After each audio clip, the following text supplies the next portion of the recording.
Okay, so hopefully you can hear me. This is what I hope will be a 3-minute video on how I set up my hammock and my tarp. Let's see if I can do it.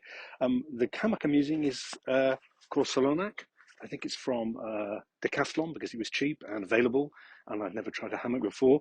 So what I'm going to try and do is go through in a few minutes how I like to set my hammock and some advice that I might give other people. So the first thing to do is when you've got a hammock is make sure you think properly about where you put it.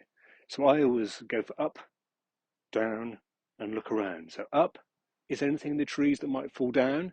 Obviously a falling branch is really going to ruin your day. So check that the trees around you are pretty sturdy and nothing looks too dangerous.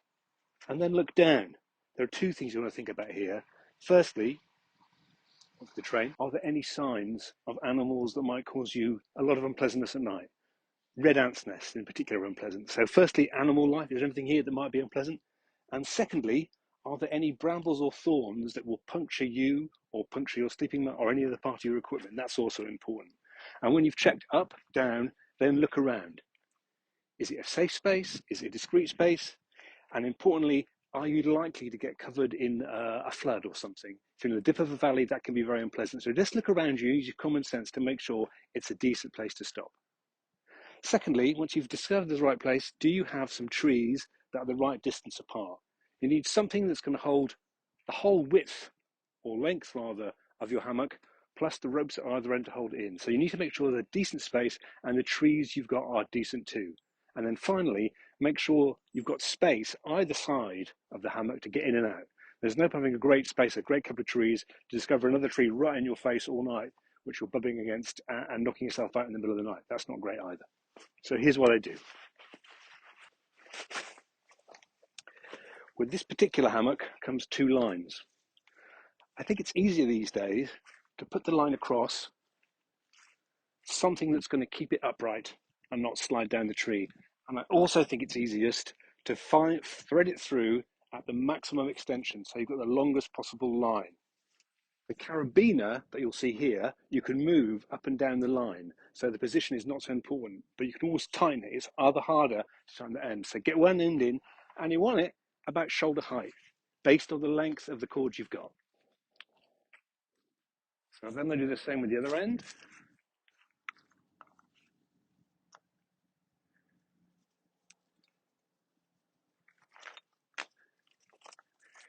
You want your hammock to be about the same height at both ends, so you're not sleeping on the slope, because that really will ruin your day. Once you've done that, then you can take your hammock out and stretch it between the two lines. There's the hoop at one end,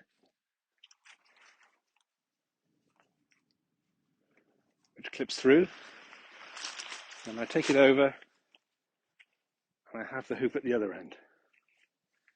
Now you'll see here there's a bit of flex, so what I'm going to do is move the carabiner one in.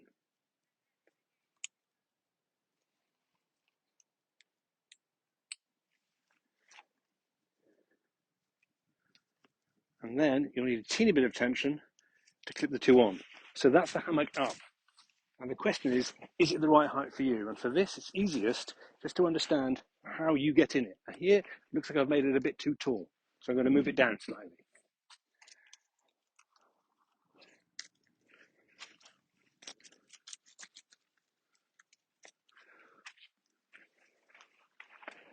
What you're looking for is a hammock that once you're in it, your feet are just off the ground. This isn't perfect, but it's not bad. Because what you want to be able to do is get out of the hammock easily and go onto the ground. You don't want it so high that you fall from a great height or so low that your arse drags along the ground. But this is a decent distance. And then finally, check it. Get in the hammock, move it around, and make sure it feels broadly horizontal.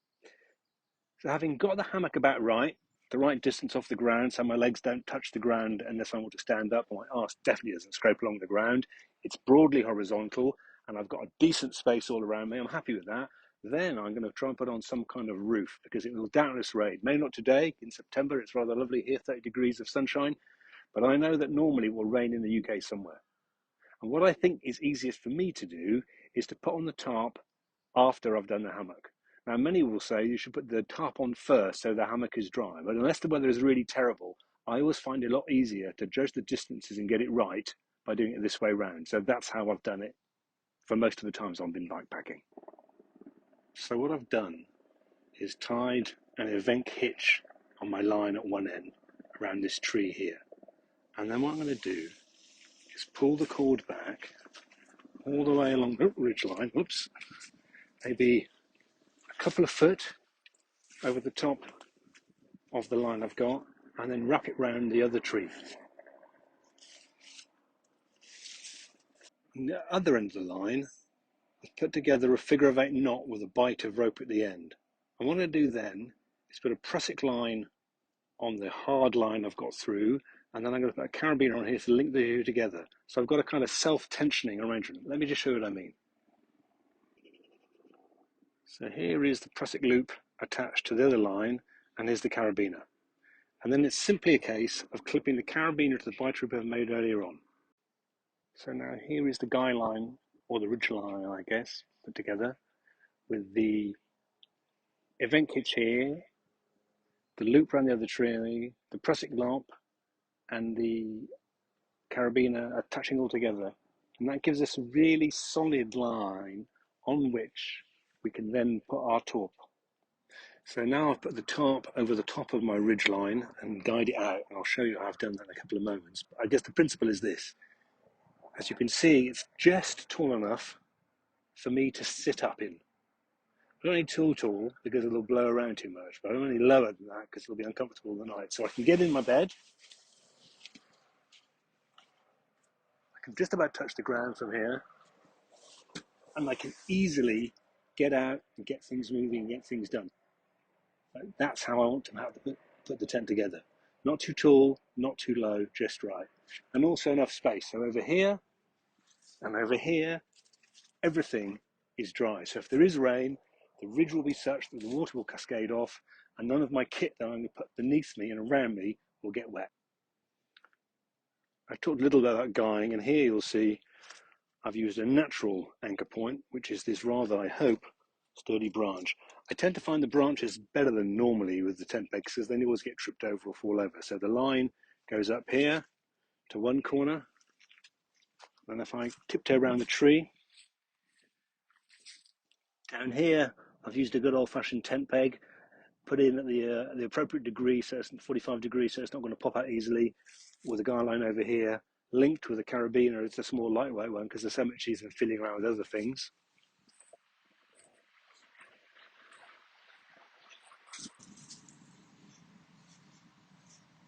Ditto on this side, and then as previously, using a tree, a natural anchor point, with a carabiner to hold it up. So there you'll see. You'll notice this tree in the corner is a bit of a pain in the arse, I'm not going to lie.